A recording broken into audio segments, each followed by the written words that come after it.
નમસ્કાર 3 જાન્યુઆરી 2026 આમ તો કેલેન્ડરમાં ખાલી એક તારીખ છે ખરું ને પણ જો ધ્યાનથી જોઈએ તો આ એક જ દિવસના સમાચારો આપણને દેશ કઈ દિશામાં આગળ વધી રહ્યો છે એની આખી વાર્તા કહી જાય છે તો ચાલો આજે જોઈએ કે આ ગતિશીલ રાષ્ટ્રની ગાથામાં નવું શું લખાયું તો આજે આપણે શું જોવાના છીએ આપણે વાત કરીશું રાષ્ટ્રીય સુરક્ષા અને યુવા શક્તિની પછી ગુજરાતના વિકાસ અને પર્યાવરણને લગતી યોજનાઓની એ પછી જોઈશું સામાન્ય લોકોના અધિકારો અને રમતગમત જગતના સમાચાર અને છેલ્લે શ્રદ્ધા અને ઉત્સવની પણ વાત કરીશું ચાલો શરૂઆત કરીએ રાષ્ટ્રીય સ્તરથી આજે બે એવી મોટી ઘટનાઓ બની છે જે દેશના ભવિષ્યને ઘડી રહી છે એક સંરક્ષણ ક્ષેત્રમાં અને બીજી આપણા યુવાનોના સશક્તિકરણ માટે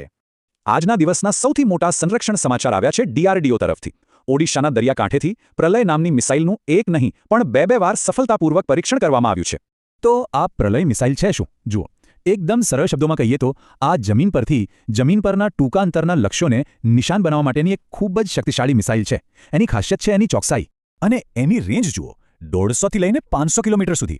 આટલી રેન્જ એને વ્યૂહાત્મક રીતે ખૂબ જ મહત્વપૂર્ણ બનાવે છે ખાસ કરીને સરહદી વિસ્તારોમાં આનાથી દેશની સુરક્ષા અનેક ગણી મજબૂત બને છે પણ એક સવાલ થાય કે શું કોઈપણ દેશની તાકાત ફક્ત મિસાઇલો અને હથિયારોથી જ મપાય ના ખરી તાકાત તો એના લોકો છે એના યુવાનો છે અને એટલે જ આજે એક બીજી મહત્વની જાહેરાત થઈ જે દેશની યુવા શક્તિ પર કેન્દ્રિત છે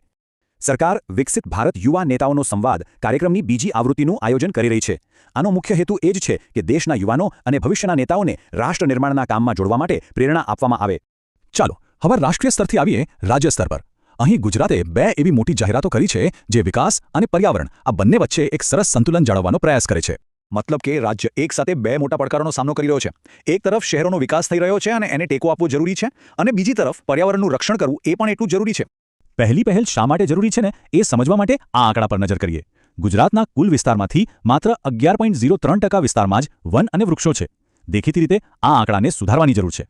તો આનો ઉકેલ શું ઉકેલ છે એક મોટું અભિયાન રાજ્યની 185 નદીઓ ઓળખીને એના બંને કિનારે મોટા પાયે વૃક્ષારોપણ કરવામાં આવશે આનાથી રાજ્ય ધીમે ધીમે વધુ હરિયાળું બનશે બરાબર છે રાજ્યને હરિયાળું તો બનાવીશું પણ જે વસ્તી વધી રહી છે એમના માટે રહેઠાણનું શું આ એકદમ સાચો પ્રશ્ન છે અને આ જ સવાલ આપણને રાજ્યની બીજી મોટી જાહેરાત તરફ લઈ જાય છે યોજના એવી છે કે સાણંદ કલોલ સાવલી બારડોલી અને હિરાસર આ 5 જગ્યાઓને એકદમ સુવ્યવસ્થિત સેટેલાઇટ ટાઉન તરીકે વિકસાવવામાં આવશે આનાથી મોટા શહેરો પરનું ભારણ ઘટશે અને શહેરી વિકાસનું યોગ્ય રીતે સંચાલન થઈ શકશે મોટા રાજ્યવ્યાપી પ્લાનથી હવે આપણે એવા સમાચારો પર આવીએ જે સીધા સામાન્ય લોકોને એમના કામને અને એમના શોખને અસર કરે છે આજના આધુનિક વર્કફોર્સ માટે એટલે કે જે લોકો ઓનલાઈન પ્લેટફોર્મ્સ માટે કામ કરે છે એમના માટે એક બહુ મોટો અને સારો સમાચાર શ્રમ અને રોજગાર મંત્રાલય તરફથી આવ્યો છે એ છે ગિગ વર્કર્સ માટે સામાજિક સુરક્ષાના નવા નિયમોનો મુસદ્દો આનું મહત્વ સમજવા માટે આપણે તફાવત જોવો પડશે જે લોકો પરંપરાગત નોકરી કરે છે એમને પ્રોવિડન્ટ ફંડ વીમા જેવા લાભો મળે છે પણ જે લોકો ડિલિવરી સ્ટાફ તરીકે કે ફ્રીલાન્સર તરીકે કામ કરે છે એમને આવા કોઈ લાભો મળતા નથી તો આ નવા નિયમો બહુ મહત્વના છે એ ગિગ વોકર્સને પહેલીવાર સામાજિક સુરક્ષાના દાયરામાં લાવશે એમને એક ઓળખ મળશે એક સુરક્ષા મળશે આ એક મોટું પગલું છે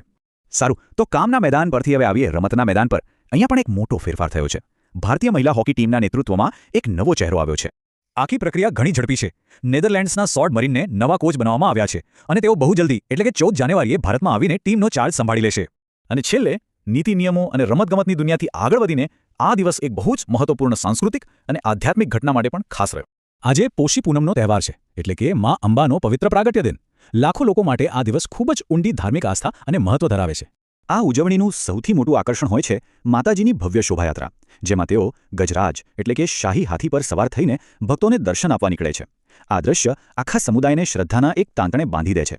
તો ચાલો ફટાફટ એક નજર કરી લઈએ કે આજના દિવસે આપણે શું જોયું રાષ્ટ્રીય સુરક્ષા માટે પ્રલય મિસાઇલનું પરીક્ષણ ગુજરાતના વિકાસ માટે ગ્રીન કવર અને સેટેલાઇટ ટાઉનની યોજનાઓ ગિગ વર્કર્સના અધિકારો માટે નવા નિયમો અને સાંસ્કૃતિક વારસામાં પોષી પૂનમની ભવ્ય ઉજવણી તો જુઓ આ ખાલી એક દિવસના સમાચારો નથી આ તો એક ચિત્ર છે જે બતાવે છે કે કેવી રીતે રાષ્ટ્રીય સુરક્ષા પર્યાવરણ સાથેનો વિકાસ કામદારોના અધિકારો અને આપણી સંસ્કૃતિ આ બધું એક સાથે મળીને ભારતના ભવિષ્યનું નિર્માણ કરી રહ્યું છે આ જોઈને ચોક્કસ વિચાર આવે છે કે આવતીકાલ આપણા માટે શું લઈને આવશે